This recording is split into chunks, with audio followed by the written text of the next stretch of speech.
Hey everyone, welcome to this masterclass, which is in association with Muse by Lemesco and Accucolor by Ben Q. And we're doing something a little bit different today, ready for the winter months. And I'm going to show you my world of photography, which is basically photographing really everyday, boring, mundane objects and making them interesting. So I work in the commercial world and we shoot ad campaigns for most household names. And my work is all about turning that bottle of fairy liquid or whatever it may be into an exciting, interesting image, which will hopefully sell products. And it's something you can do as well at home. You don't need all the kit we've got here. We're a little bit elaborately set up today. We've got full-on sets behind me with wooden boards. That is purely because the paint hadn't dried in time, so we couldn't put them away. So you don't need this. A bit of card will do the job. But I'm going to talk you through my setup, the kit I use, and then I'm going to show you two different types of shot that we regularly do for clients that you can do at home as well. So we're going to start off with a kit, which I'm sure you'll all ask about anyway. So we'll get it out of the way. And I'm shooting with a very old camera, which is a Canon 5DS or 5DSR perhaps. I'm not entirely sure.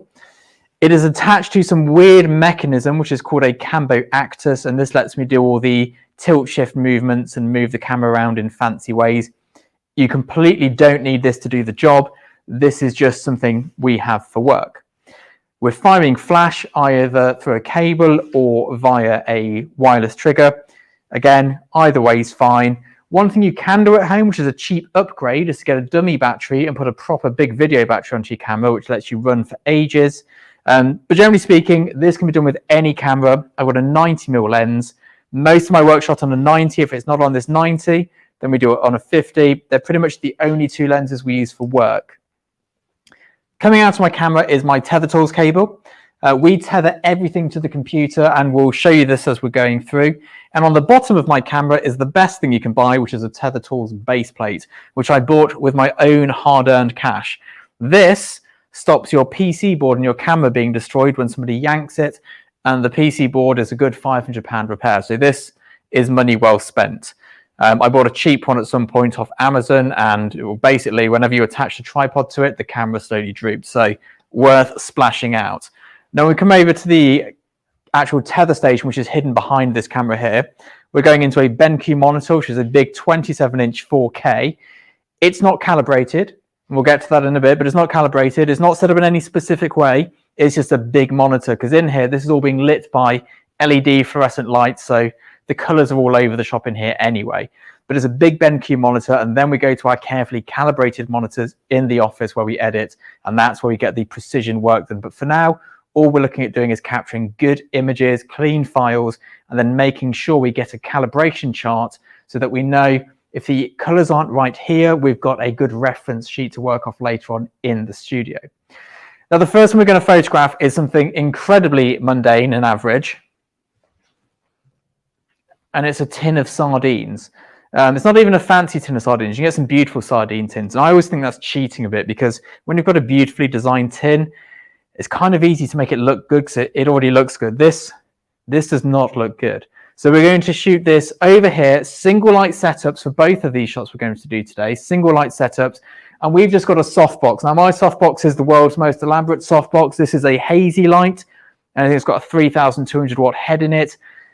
Kind of overkill, but it's really convenient because it's on wheels, so it's nice for us to roll around. But there's lots of other things you can use in its place, and we're going to go through those as we go along. Now, in order to get an interesting shot from an everyday item, you first of all will have to decide what it is about this item you think you can hero. Now, with this particular uninspiring tin of sardines, it's got to be the color. The only thing going for this tin is the color, because then it's just got nutritional advice and a ring pull, and it's a nice bright pink. Fortunately, we happen to have painted one of these set walls pink yesterday, so we've already got a nice pink wall. But if you imagine this is just an A2 sheet of card, if you're in the UK, get yourselves down Hobbycraft, and you can pick up these bits of card here for £2.50 each. We've then set it up in such a way that the table piece is angling as a corner into the background. And when we see this in the camera later on, you'll see it creates a really 3D set. So over here, we've got a bit of separation just between the two items, but this could be your living room wall, some very carefully taped on pink card, and then a table with some pink card here, a gap in between them, and this allows you to create a really 3D looking set. So this is the starting point. The next thing we need to do is choose where we're going to place our tin. And this is all done to camera. So this is where Capture One really comes into me. And this is why we shoot tethered. So if I just nip over to my machine, I'll pull up Capture One. And we're going to get live view going, which is just over here. So live view works because we've got the tether cable coming out of the USB port and it's going straight into Capture One, and it just lets us communicate between the two different places. You can do similar in Lightroom as well, I believe, but I'm a Capture One fan because it seems to work better for my needs. And already you can see the 3D nature of this set, which really is just 2 bits of paper. There's nothing fancy going on here. There's no like elaborate set building, even though we do have a bit of an elaborate set. It's nothing particularly bad. So I'm going to focus this camera.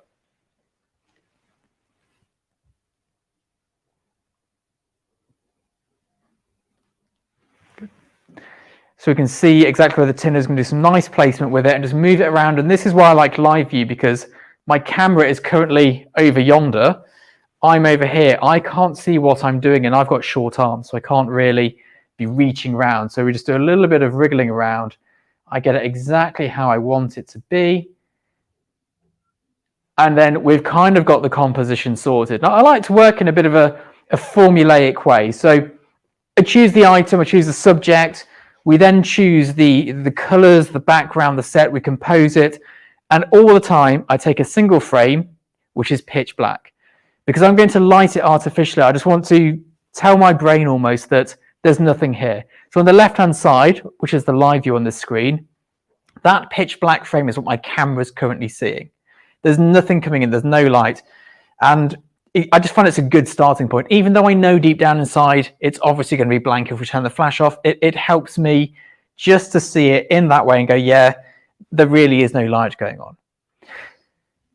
Now, choosing the camera settings is the next thing I go for. So most of my work, I want it to be incredibly sharp and detailed. So we're trying to hero this item here. Having it with a GUI depth of field isn't really going to hero it, it's more going to hide it. So I'm just get the whole thing in focus. We're at f16, 100 ISO, 125th of a second. And what we're going to do now is turn on my big flash and get a quick test shot.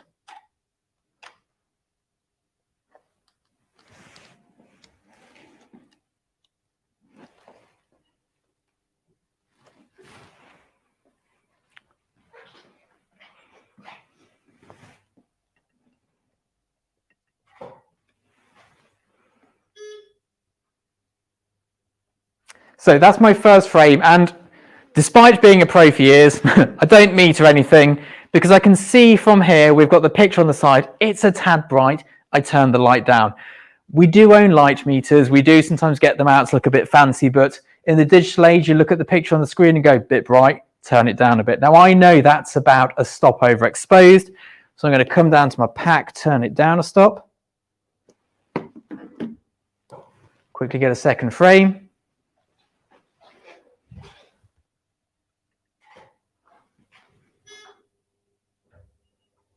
And there we go. We're getting into a rough area of exposure there. So we've got the light setup coming in from the side. We can see the light just gracing across the actual background here. So it's helping us choose the separation. Now, what a lot of people would have done is light this here, put a light on the background and change the powers between the two. But really, physics is kind of on our side.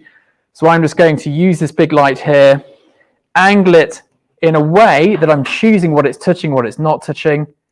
And that'll give us that control over the two areas. Let's grab another frame here.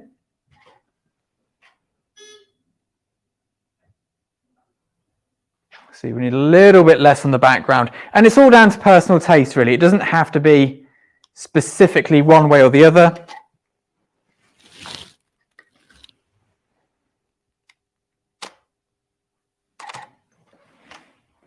It's just trying to work out exactly how you want it to look. So we're going to bring a bit less gradation on the background. So at the moment, left to right is a little bit dark. So we're going to angle the light further to the background. There we go. Let's give that another go. Just to see if we can get this angle just right. It's getting there. And now we just need to go like that.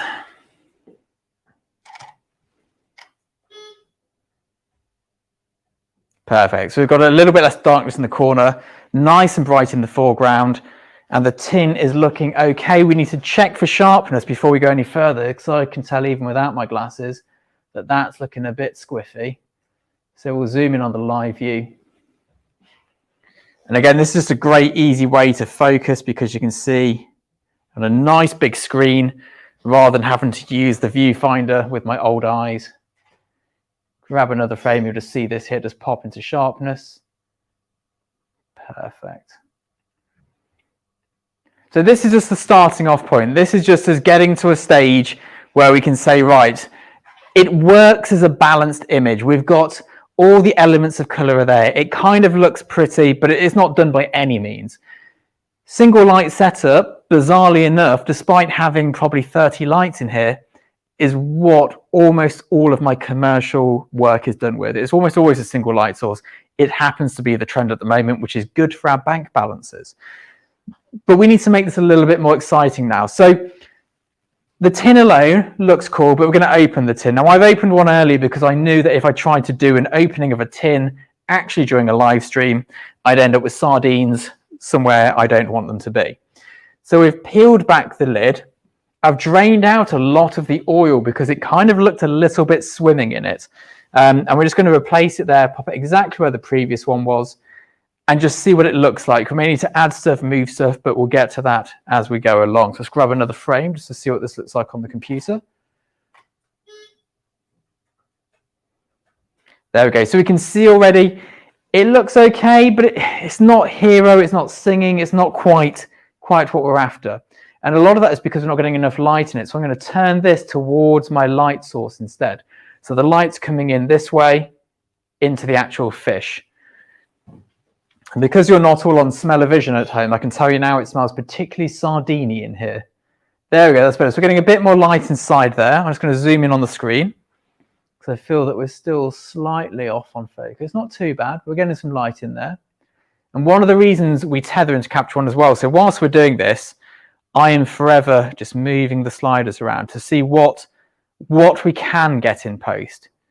There's a very important end step to this, but for now, this is me going, right, we've got this space here. This looks okay doing this. We can add a bit more here. This is all good. Let's just pour that white point down a bit so we keep the pinks. That's nice. We'll check in here again. Got a nice black point, but also shadow detail at the same time. So we can sort of see as we go along what's working, what's not working. So if we look back on the set again here, this is where we just need to do a bit of polishing. And this is where most of this sort of work really shines. And your friend here, if you're American, it's called a Q-tip, but we just call them cotton wool buds, I believe. And it's just carefully going around all of this, because whenever we're just heroing a mundane item, that item needs to be immaculate. The last thing you want to find is some fish goo around the edge of your tin. And this is what takes up most of the time on food shoots. It's not so much the cooking of the food, the preparing of the food. It's actually styling it in a way that it looks appetizing. Because things that you don't see day to day as an issue, when it's magnified on the side of a billboard, it's not so nice. So bits of dust, bits of grime, there we go. And just general oil in places where it perhaps shouldn't be. Now, a lot of this sort of styling kit, it's pretty like ordinary household stuff. So the most used things are makeup brushes, cotton wool buds, your camera cloth you get for your lens, the sort of lint-free ones, the microfibers, and then a lot of spray canisters.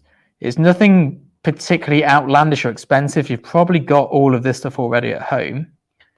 Let me just take a shot of that to compare it to the previous one. Let's look back on the screen again. So just looking in here, this is now, and this is before, and you can see the difference already, just that sort of gunk collecting in the corners. Now it's much cleaner. There's still a bit to do in post here, but we're getting there.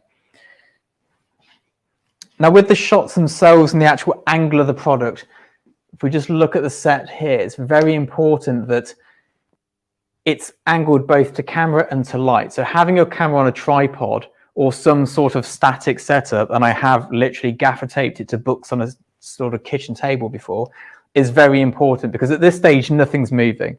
We've got the line of the camera set, and then the lights coming in from here at a set angle. So any movements I make to the product will be nice and consistent. Nothing's changing apart from the product. So if I want to get more light into there, I'll turn it this way, so the light's coming from this side. And if I want to hide the inside of it, which we may do looking at it, we'll turn it away from there. So it's simple choices like this which can really help you decide how you're going to frame it and how you're going to hero the product. Now, one bit of kit you might want to buy are these here. These are designed to feed small cockroaches to snakes, or at least that's what the packaging had me believe. And it allows you to like sort of dive into the product, and you can go behind there and just pull it forward a little bit. There we go. And we'll smush that down nicely. Push some of those scales about a bit. There we go. Just got a quick frame of that, so the tin's looking a bit fuller, because we've not added anything to it. A lot of people believe that food photography is about sort of faking it, but all we've done is we've taken the empty space at the back of the tin and pushed it forwards. And this just allows us to give it a bit more of a full sort of look. So I can grab another frame of this.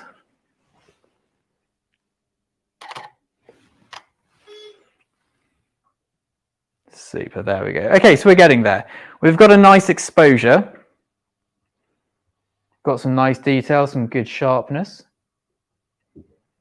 And what we need to do now, and this is one of the key parts, we need to get a recording of the colors here. So my camera is a 5DSR, and this is 5DSR land. It sees 5DSR colors.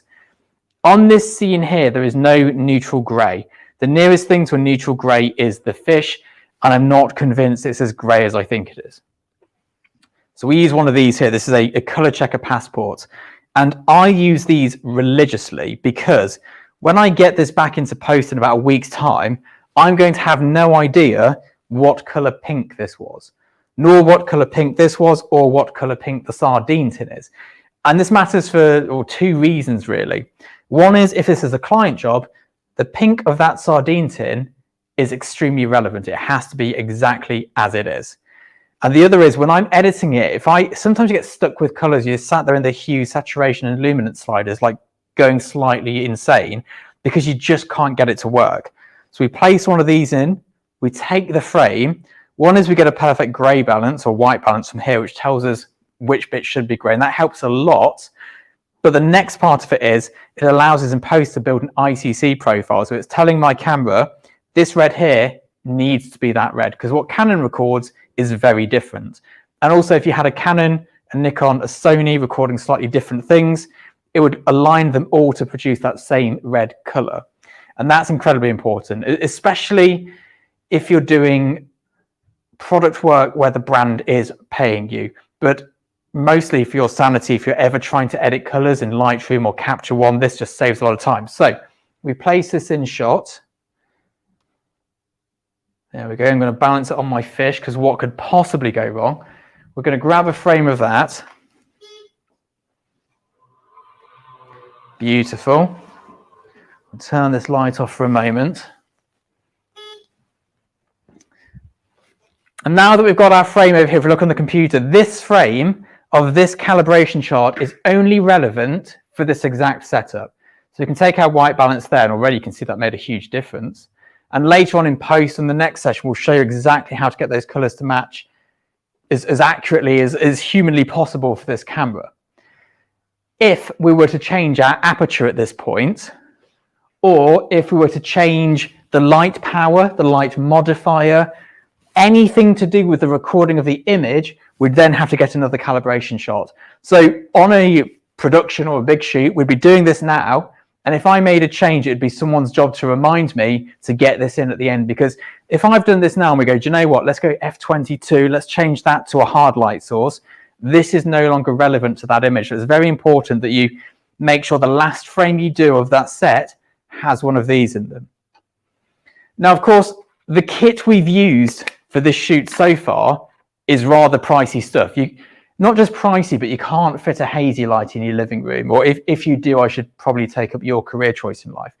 But you don't need this particular fancy setup. This whole thing here can be done with 2 sheets of card from Hobbycraft, a speed light, which is one of these nice little battery powered things here, little gizmos, and you can put some of these on. These are by Rogue, and this one here diffuses the light. They have some which snoots the light, which is almost like an optical snoot, but this is like a plastic sort of rubbery one, which one, you can pack it into your pocket, which is nice, but 2, you can use it just to pick out a bit of light, maybe inside the sardine tin. So there's lots of options around this if you do want smaller things.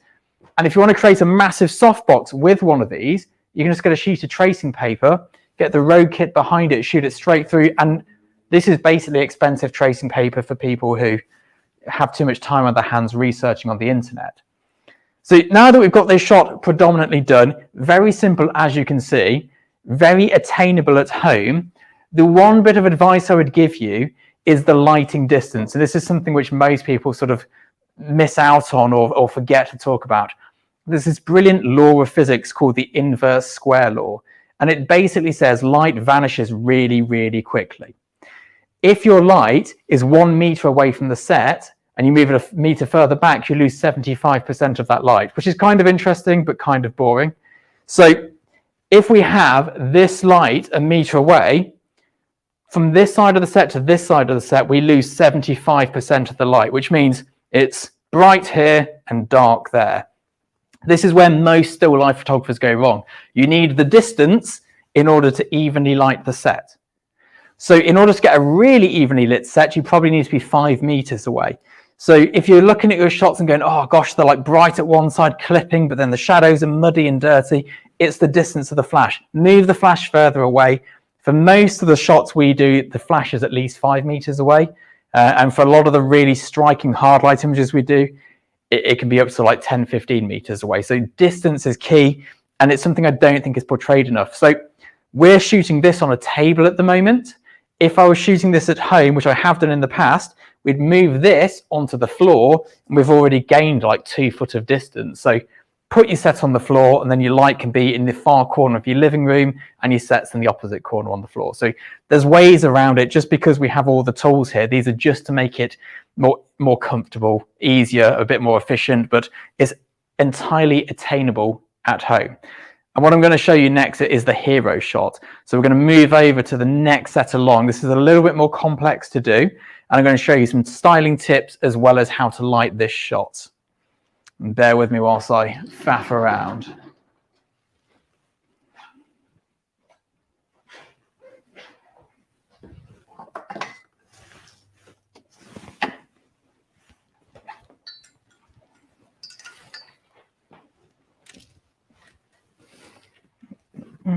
Super. So I'm just going to wheel my studio stand over. And because I always get a question about this bit of kit, the thing holding my camera is called a salon stand. It's, oh, there we go, flying batteries. This is basically just so we don't have to worry about the camera falling down or toppling over. It's entirely not required unless you're as clumsy as I am.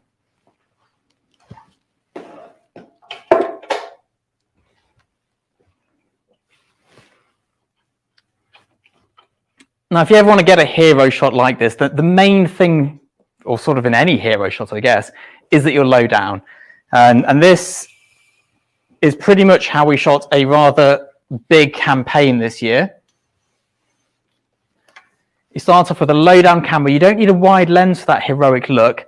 It just needs to be low down. And you need to be looking up at the subject. So for this here, a table is definitely of use.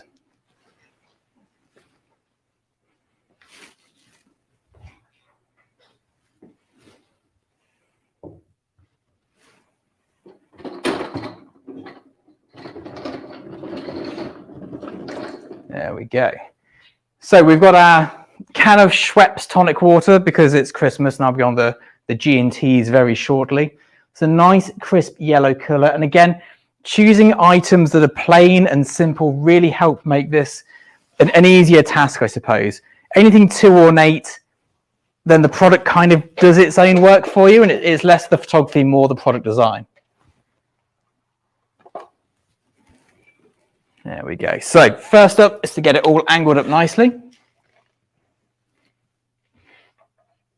Making sure we don't cause chaos. There we go.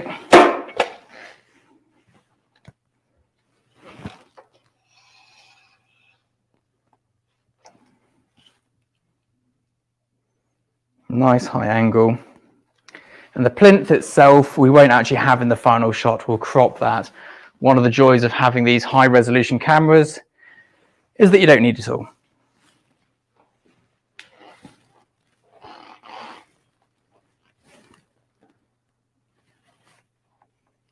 There we go, and that's a composition I'm happy with. Now lighting this one here is slightly more attainable gear. It's a Pixar Pro, which is also Godox. I'm not entirely sure on the naming difference, but it's a Pixar Pro light. It is bare bulb. I'm going to lower it into frame so you can see what that means. But it basically means you don't have to spend any money on modifiers. So this here is just, there we go, just the light, just glass, flash, nothing else. This is a very common setup for me at the moment. And the key to this is, my light is coming down here, slightly to the side of the camera. And that's important because it's going to offer some modeling. It's at a good distance, so the can will be reasonably evenly lit. Let's grab a quick frame of that. There we go, just for a starting point. I'm going to apply a crop to it straight away because I already know that I don't want all of that. We're going to go 4:5 because then it looks like you can afford a phase. There we go. Crop it nice and tight. We'll just see. One of the great things about this Catch One software is we take the next frame, it maintains the crop.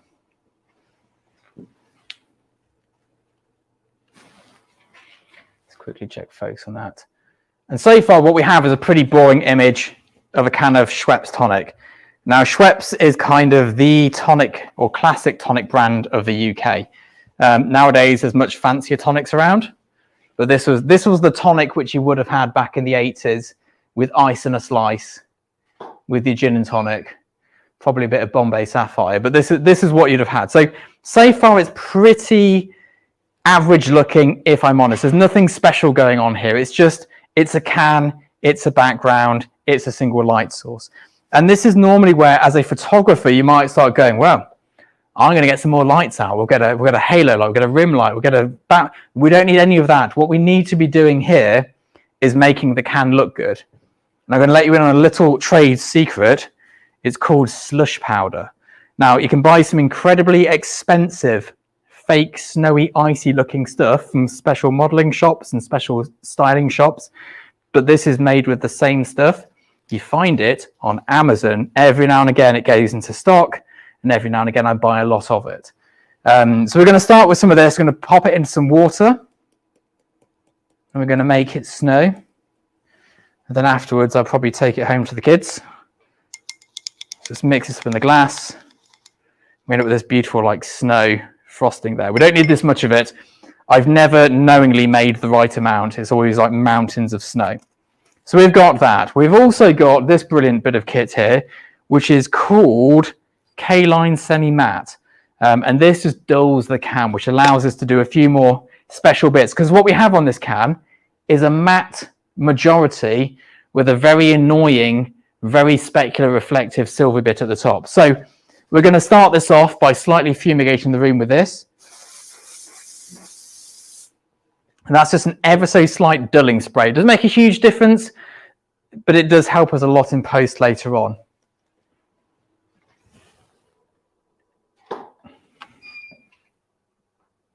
There we go. So that's where we are now. It's just helping take the edge off up here. And especially in this busy studio, we've got lots of cameras around us. It's just going to reflect all of that. And for me to get enough boards in to stop it, well, you won't see what I'm doing. So we've just got rid of all the reflections because before this was basically a fisheye lens of the room, which is never ideal. We're then going to go with the classic spritz. Now, this is glycerin and water. You can get glycerin from any pharmacy in the UK. Never buy it in small quantities. It's extortionate. Buy it in a 5-litre like vat. And then you want to mix it 50-50 with water.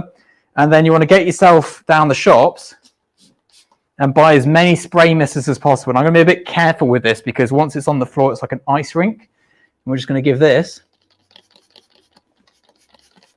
a nice spray there. Let's grab a frame of that from the computer.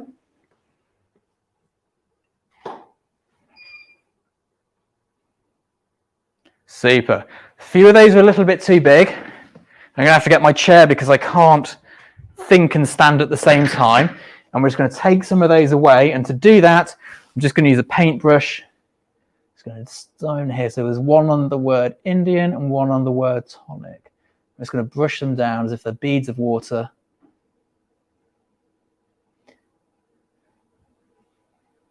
There we go.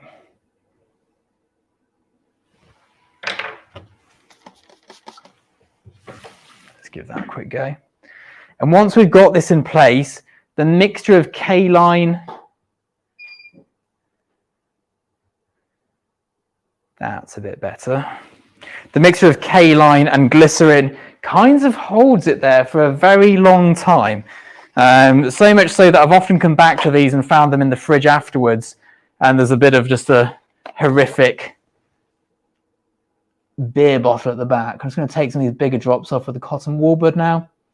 And again, this is when you're doing these really simple shots, this is what makes the difference. It's all the little attentions to detail. So I'm just removing any ununiformed blobs of glycerin. And the glycerin itself just helps hold it all together. It makes it stay there for longer. If this was actually cold, we'd be having a nightmare of just fluid streaming down. Now we've got those in place, it's time to get some frosting on. And this is where it goes really steady handy. So just going to kind of tip it onto the top. The trick is not to get carried away, which at some point today I will do. There's always the shot where you've gone too far.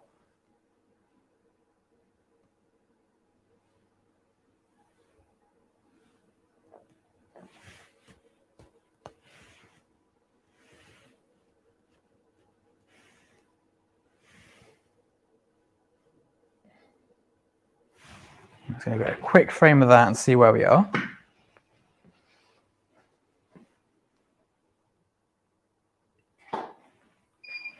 So I'm just looking at my monitor now to see what it's looking like. So this one here is a bit too much, but this is looking quite nice. It's nice crisp shadows. We need to work on the background color still, but we're not too far off here. We're not too far off at all. I'm going to change my clarity to punch because look at that. Doesn't that look better?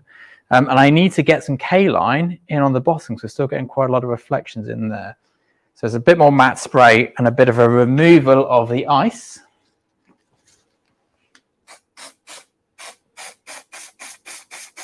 How's that?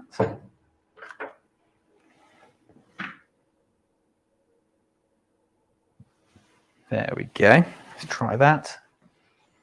And then we're going to add a little bit more excitement to the final image with some black card.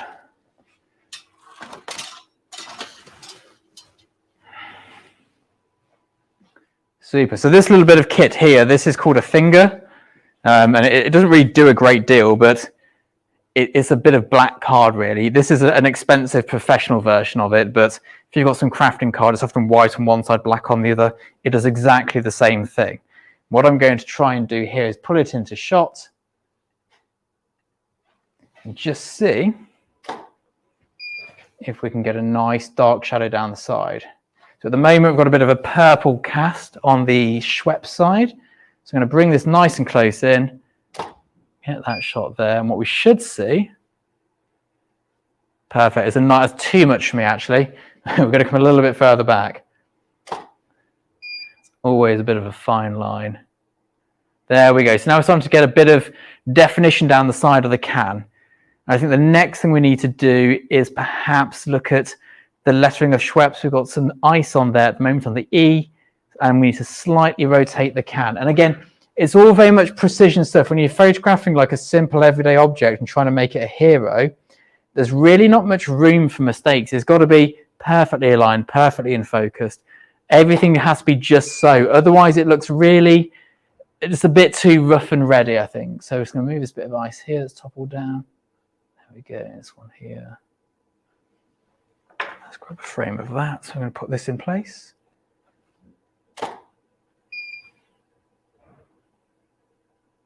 There we go, that's better.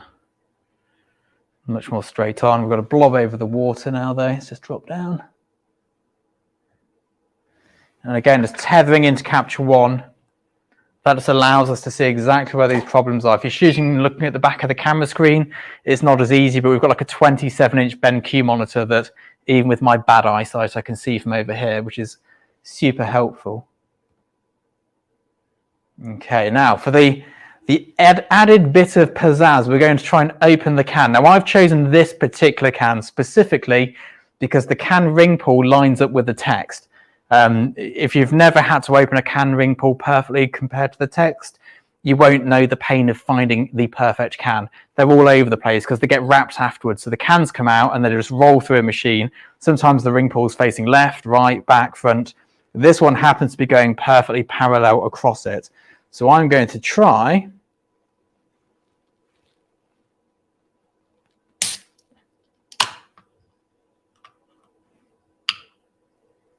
there we go. Just pull this out, grab a frame of that with a ring pull showing. Do we see it? It's not enough, so you need to pull it higher up.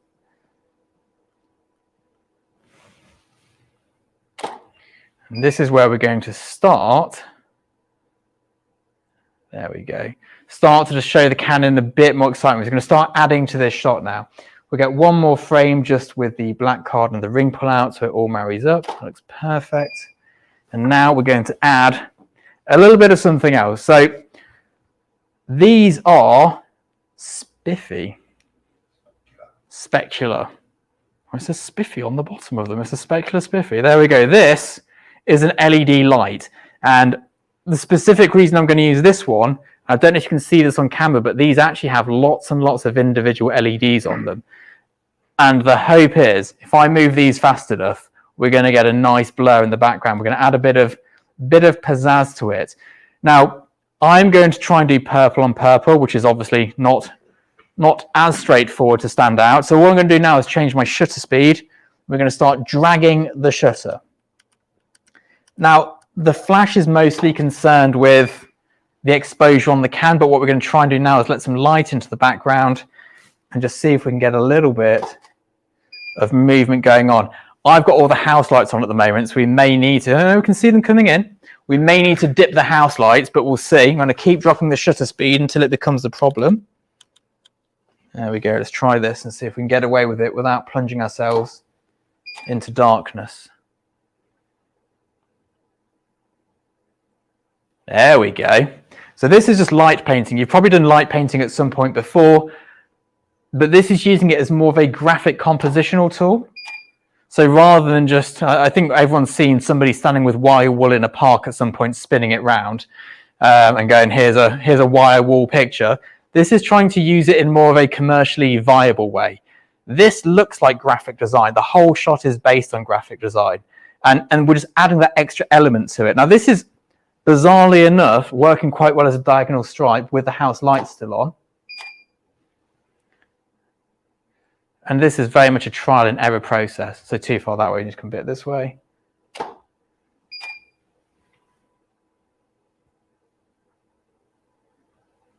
Bit too much.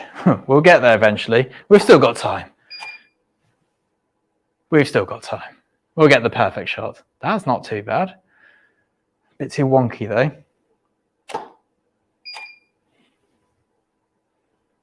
Now for me personally, it's all about the graphic lines. There we go. But I've got the bottom of the lighting show, so you can start from lower down.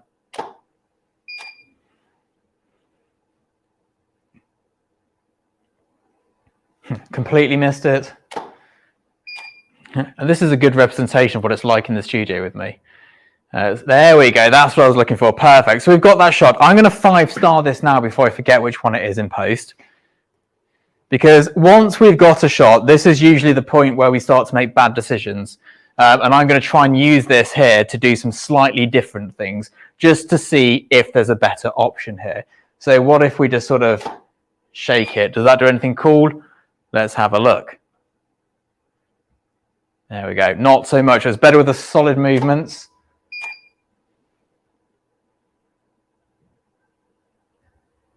That's nice. I think in a darker room it'd be better because you wouldn't actually see the black handle, so I'm sort of trying to hide parts of it. so you can also see what we're shooting at the same time. And all I'm doing, if you look in the camera here, is just moving it around, trying to create some sort of nice swirls, diagonal lines. There's nothing particularly like difficult. It's trial and error, and the problem is you'll get everything almost perfect. You'll try to just one element of it, and that will be the end of your day. It will drive you slowly. There we go, slowly spare. There we go. So we've got a few options. I would like to just try coming up and backwards just to see what we get from there. No, it doesn't work. It was better with the diagonal lines.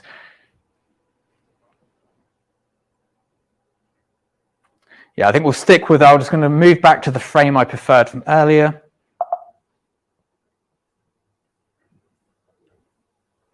Quite a fan of the curve, but this one here for me, it's all about these stripes here. Nice graphic image. I'm just going to pull the black point in a bit tighter. There we go. One thing I do want to do, and I do this now, and I always do it in camera as we shoot, even though I know this monitor is not calibrated in any way whatsoever, I always do it now, knowing that we'll properly do it later. I'm just going to play with these saturations a bit. Just pull that, see what we've got there. So we've got plenty of color there. Just jump into the advanced slider and see what we're getting up here.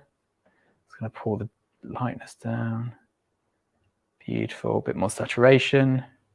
So we've got all this room to play. There we go. Now we're getting somewhere. Take the yellow from here.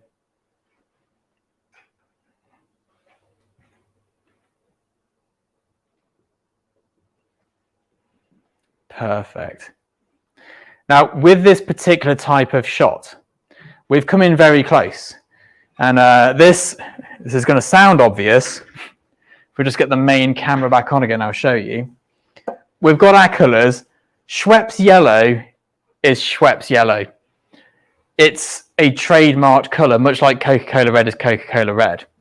So what's important to us is that our camera knows which yellow this yellow here is when we get it in shot. So we get a frame right at the end. We need the frame with the 1 second shutter speed because there's ambient bleed at this point. So I'm going to take that frame there. I'm going to try my best to hold it still. It doesn't have to be sharp though. It's not like a perfectly crisp image. Oh, I need to go up higher.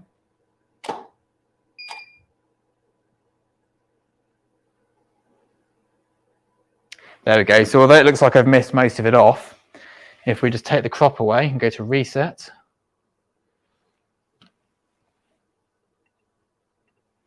There we go. We've got all of the colors in there we need. Now, normally I'd probably get someone to hold it for me. But I think we're just going to use our lovely Schweppes cam there. It's a bit, I thought I could stand a bit more still for 1 second than I actually can, but I've had about 7 coffees today. There we go. That's perfect. So we've got that chart now photographed, and this frame here directly relates to the frame before. If I were to use this color checker shot now on the image where we had the 125th of a second, the calibration would be wrong. So if I want to get a second calibration for those shots, just in case, I'd put my shutter speed back. So we're getting absolutely no ambient blur. We take a second frame, and that frame now will be for the 125th of a second. And if we look at the capture one, you'll notice it's subtle, but you'll notice the camera records these ever so slightly differently. And it's important to have those two options because it's amazing how much difference something like this can make. And if we just look at the color chart from here, a big pro tip I'd give you on this particular set, if you look at the distance from camera here, we can get the whole chart in. Often when we're doing macro work, we can't. So you take the macro shot, pull the camera all the way out, and take a wide angle shot with the same lens. Don't change your wide angle lens, same lens of the actual color checker. So if your shot's this close and you can't get the whole thing in frame, get the shot you need to do, pull the camera out, refocus and shoot again. Because the light is at the same distance, it's the same lens and the same camera settings, you'll still get perfect calibration within that. There we go. How are we looking on time over there? Good. Are there any questions? I think someone was bothered by the smudge on your... Oh, the smudge on the background. Yeah. I did that before the live stream started. We'll fix it in the next session though in post. It's often easier to clone stamp it out than it is to flip the whole card around. And someone asked why you were shooting on paper and not vinyl. So very good question, the paper and vinyl. So vinyl you can obviously wipe down and clean, which is very useful. But it's even matte vinyl, or what claims to be matte vinyl, isn't matte. It's also far more textured than you'd imagine it to be. When you're shooting with like f/16 on a detailed camera, it pulls up a lot of detail and the colors, they're not as good. Whereas when you get paper, the colors just tend to be better. It's more wasteful for sure. Although I'm not really sure on the pros and cons of recycling vinyl compared to paper, but paper just tends to look better, and it's also lighter to store as well, which is always a bonus. So we've got a question from Martin who's saying, my problem is knowing when to stop adding enhancement to product shots. How do you know when to stop? Or is there always room for improvement? That's a very good question. So in terms of in the capture point, there is always a moment where you've got it right, and then shortly afterwards you go too far. And it's normally only with hindsight that you see it, because you take the next frame and go, it looked better before. Knowing that mostly comes down to experience, but in post-production, this is where it gets really tricky. The longer you spend in post, you keep making it better and better and better. And what I like to do is revert back to the original raw file, just so I don't lose complete track of what I was trying to achieve in the first place. So having those two next to each other, it kind of helps grind me a little bit, because otherwise there's a lot you can do in post. And like you say, you can just forever try and make it better. And more is not always better. Okay. And there was another question, sorry, I'm reading them from the stream.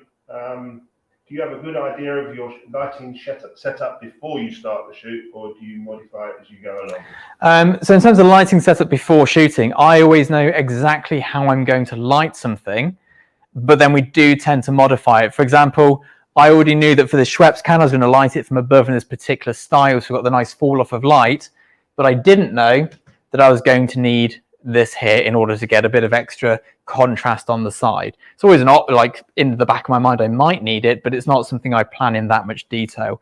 The majority of what I plan in advance is how far away the light will be. So if I want an evenly lit scene, the light needs to be miles away. If I want really like sculpting light on the product, it needs to be really close. And one that's just come in about, if you were shooting glass, how would you cope with the reflection? Yeah, so glass reflections is a subject that divides the room. A lot of people like to go for a sort of a scrim and some sort of like gradation along the glass. What I like to do is go with hard light, and the key to it is placing the catch light in the optimal place. So rather than worrying about reflections, it's choosing where to place the reflections, because if a glass has no reflection, it doesn't look like a glass, because glasses reflect. So it's choosing to put the reflections in a place where you're happy with them and where it adds to the narrative of the shot. I mean, we're getting lots of questions now, but we'll probably answer those through the Sounds good. I think. Super. Well, thank you very much, everyone. Thanks for dropping by. It's been a pleasure. Yeah, and I just want to say a massive thank you to Muse by Leicester and AccuColor by BenQ for sponsoring the event and helping us put this together for everyone. I'll see you all soon.